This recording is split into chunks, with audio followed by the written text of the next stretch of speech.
Karena kalau kita lihat amalan-amalan yang ada pada tiap-tiap masjid, terkhusus mungkin di sini ada perayaan Maulid, Isra Mi'raj kah, Nuzul Quran kah, ataupun yang lain itu. Saya rasa bertentangan dengan Al-Maidah ayat 3. Karena di sini Allah katakan, pada hari ini telah aku sempurnakan agamamu untukmu. Ayat ini menerangkan seluruh ayat telah turun kepada Rasulullah. Kemudian Rasulullah mencontohkannya. Nah, maka dari ayat ini kita tahu bahwasanya yang tidak ada dari Nabi, yang tidak dikerjakan Nabi, pada saat ini semua muncul. Bukankah ini bid'ah? Makanya saya anggap bahwasanya Al-Maidah ini telah sempurna, jadi tidak perlu lagi amalan-amalan yang di luar Rasul. Ya. Di situ dikatakan agama sudah sempurna. Pertama, kita sepakat nggak dalil kita Quran dan hadis? Sepakat. Quran satu, yang kedua hadis. Ya udah. Nah, hadis itu apa? Hadis itu sesuatu yang disandarkan kepada Nabi. Jadi jangan nanti ketika kita sudah sepakat hadis itu sesuatu yang disandarkan kepada Nabi, ya, lalu di lain waktu nanti berbahasa kapan Nabi nyontohkan. Kita udah sepakat hadis itu sesuatu yang disandarkan kepada Nabi. Berarti kan boleh jadi perkataan Nabi, boleh jadi perbuatan Nabi. Kita ambil dua ini aja lah, nggak usah lagi yang lain. Dua inilah kita ambil dulu. Kalau Nabi tak buat dan Nabi ternyata berkata tentang itu, maka kita menjadi sunnah dari perkataan Nabi, bukan dari perbuatan Nabi. Andai kata pun Nabi tak buat dan Nabi tak mengatakan, kita masih ada satu dalil lagi. Apa itu? Al-Quran. Dan ini menjadi rujukan yang pertama. Makanya dalam dialog kita yang lalu tentang masalah kenduri kematian, kita kan udah sepakat tidak boleh menentang Rasul, tidak boleh menentang Allah. Tentang masalah keluarga orang yang meninggal, siapa itu namanya, keluarga Ja'far yang meninggal. Apa kata Nabi? Berdasarkan sunnah, Nabi menyuruh sahabat membuatkan makanan untuk keluarga Ja'far. Ini nggak boleh kita tentang. Cuman kan dalil kita kan Quran satu, hadis satu. Nah, yang dari Quran mana? Kan ini yang saya katakan, orang yang menafkahkan hartanya dengan di waktu lapang dan sempit. Ya. Sedari Al-Quran dibolehkan ini bersedekah. Dari hadis dianjurkan, ya, jiran tetangga untuk bersedekah, dianjur. Kalau dari sini dibolehkan. Jadi ginilah Ustaz, kalau mau kita kaitkan dengan hadis yang dari Aisyah, man ahdasa fi amrina. Nah, justru karena itu, makanya memahami hadis itu, man ahdasa, siapa yang telah mengada-ngada, ya kan? Yang telah mengada-ngada fi amrina. Itu kalau mau dibedah khusus, nanti kita cari waktunya. Ahdas dengan af'al itu beda loh. Yang Nabi bilang yang ahdas, bukan man af'al. Yang kedua kata fi amrina, berarti keluar yang bukan amrina.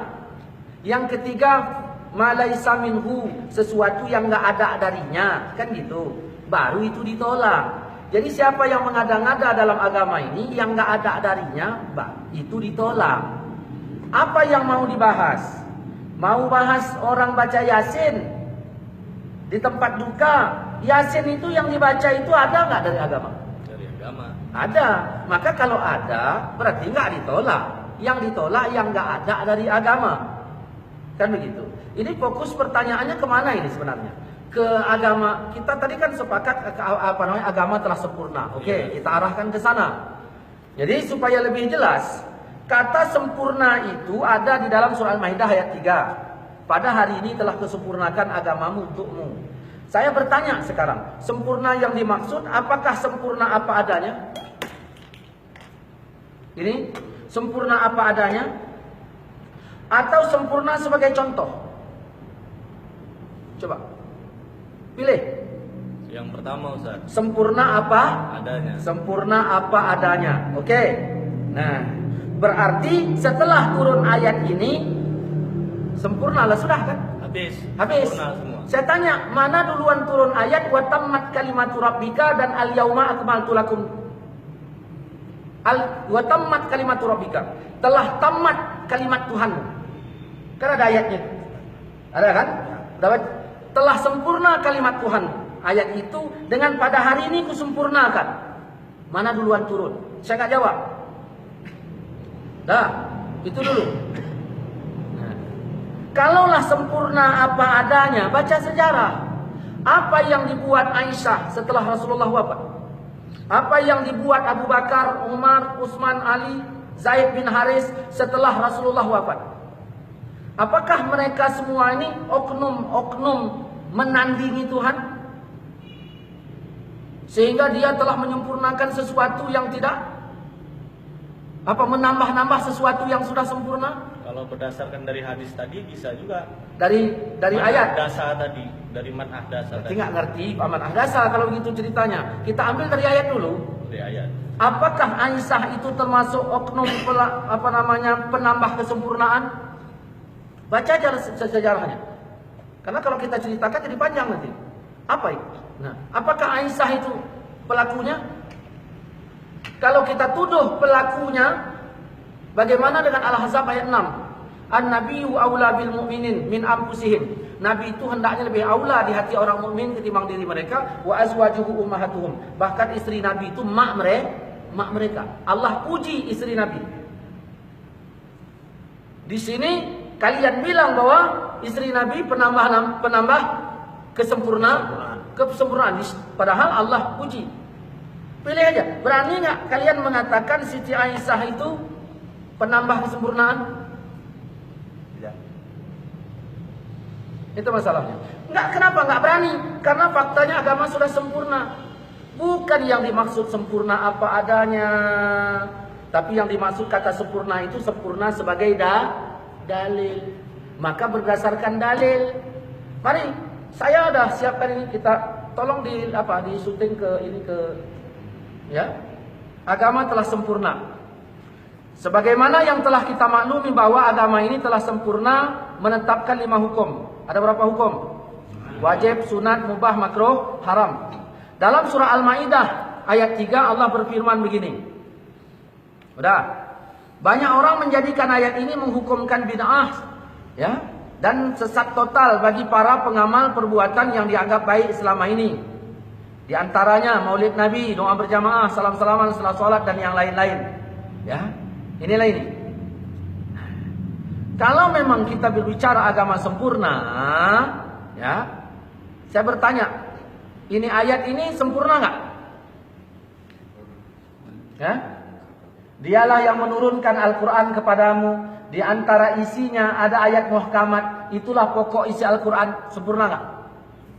Sempurna ini ayat. Yang ini sempurna nggak? Yang lain ayat-ayat mutasyabihat. Adapun orang yang cenderung di dalam hatinya condong kepada kesesatan, mereka mengikuti sebagian ayat-ayat yang mutasyabihat saja untuk menimbulkan fitnah dan banyak lagi. Ini nggak saya bahas. Nah, pokok isi Quran adalah ayat muhkamat. Setuju nggak? Setuju. Nah, ini saya tanya lagi. Dah, ini ayat ini sempurna nggak? Dan inilah jalan Tuhanmu, jalan yang lurus. Sesungguhnya kami telah menjelaskan ayat-ayat kami kepada orang-orang yang mengambil pelajaran. Sempurna nggak? Sempurna. Nah, ini 4 poin. Ayat ini ada 4 poin yang dapat kita ambil. Pertama, disebut kata al-yauma pada hari ini. Yang kedua, agama sudah sempurna. Yang ketiga, nikmat sudah cukup. Islam diridhoi sebagai agama Nabi Muhammad. Secara keseluruhan, pada hari ini Allah sempurnakan agama Rasulullah. Pada hari ini Allah cukupkan nikmat untuk Rasul. Pada hari ini Allah ridhoi agama Rasulullah. Jelas nggak? Jelas. Ya. Apakah tidak boleh bermaksud lain? Apakah tidak boleh bermaksud lain? hari ini telah sempurna. Baca ini. Apakah ayat ini ayat yang terakhir? Kalau ada lagi, berarti belum sempurna. Apakah gitu maksud pemahamannya? Ini ayat yang terakhir ini. Baca kitab tafsir-tafsir, ini dia. Ini dia. Kita tengok lagi nih. Nah, hari ini nikmat sudah cukup. Apakah Nabi wafat setelah hari itu? Kalau belum, berarti masih memerlukan nikmat tambahan untuk kelangsungan hidup beliau. Apakah begitu cara memahaminya? Hari ini Islam diridhoi sebagai agama Nabi. Apakah sebelum-sebelumnya keislaman Rasulullah tidak diridhoi? Apakah begitu cara memahaminya? Apakah begitu maksudnya? Karena harus mengambil yang jelas-jelas saja. Islam sudah sempurna. Kita tahu landasan kita yang paling utama adalah Quran dan hadis. Apakah setelah itu tidak ada lagi yang turun? Atau amanah Rasul? Kalau ada diambil juga sebagai dalil, maka termasuk penambahan yang sudah sempurna. Nih, tengok ini. Mana duluan ayat itu turun ketimbang ini?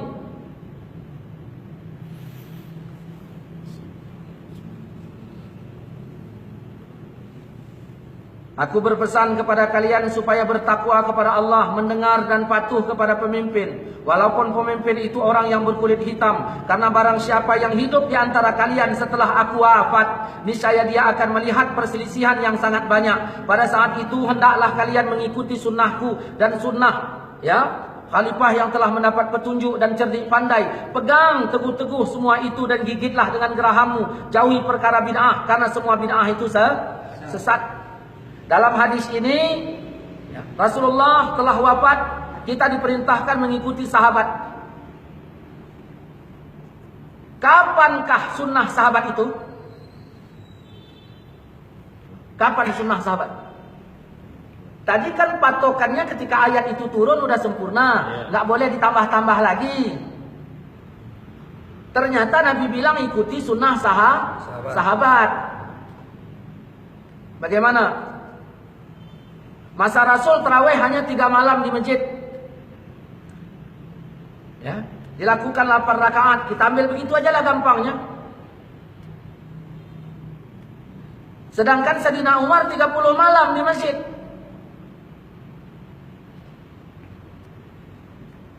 Apakah Sayyidina Umar menambah-nambahi? Adakah Nabi bilang kau tambahi 27 malam? Nah, Majelis Tarjih Muhammadiyah melakukan salat tarawih 8 rakaat di masjid. Malamnya 30 malam. Nambah juga itu. Pernah Nabi bilang kau tambahi 27 malam lagi?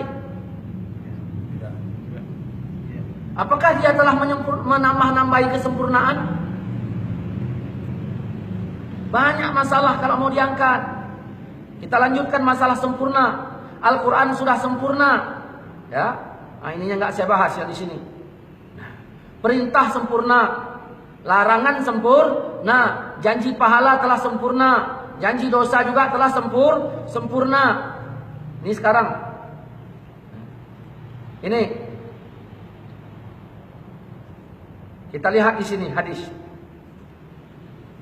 dari Mu'az bin Jabal bahwasanya Rasulullah ketika mengutusnya ke wilayah Yaman, beliau bertanya kepadanya, bagaimanakah kamu memutuskan perkara yang diajukan kepadamu? Jawab Mu'az apa?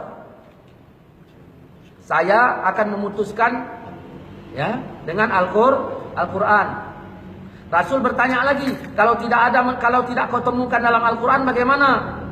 Jawab Mu'az dengan sunnah. Rasul tanya lagi, kalau nggak ada dalam Quran dan sunnah bagaimana? Aku mencurahkan pikiranku tanpa ragu sedikit pun. Mendengar jawaban itu, Rasul meletakkan tangan ke dadanya seraya berkata, segala puji bagi Allah yang telah memberikan taufik kepada utusan Rasulullah hingga menyenangkan hati Rasulullah. Tengok ini. Nabi menyuruh ke Yaman, tugasnya berdakwah, memutuskan perkara hukum Allah. Beliau berijtihad, Mendahulukan Quran, kemudian sunnah. Beliau berijtihad bila tidak ada hukum yang ditanyakan itu dalam Quran dan sunnah. Nabi setuju, senang atas ijtihad Muaz hingga Nabi mengusap dada beliau dan mendoakannya. Nabi tidak melarang Muaz berijtihad dan Nabi juga tidak membid'ahkan ijtihadnya. Saya tanya, ijtihad itu keluar setelah agama sempurna apa belum? Belum. Sempurna. Saya tanya lagi, Islam ijtihad itu keluar setelah agama sempurna apa belum? Sempurna. Setelah agama sempurna. Apakah ijtihad itu termasuk menyempurnakan yang sudah sempurna? Nih.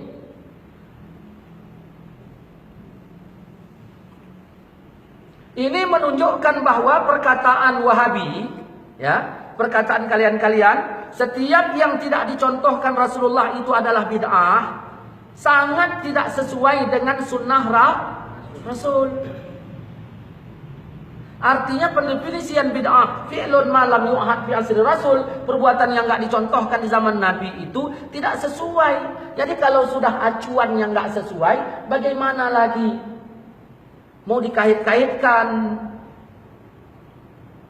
Perlu dipahami adalah amanah Rasulullah kepada Muaz ini jauh, ya. Dah lah, enggak usah kita bahas yang sini.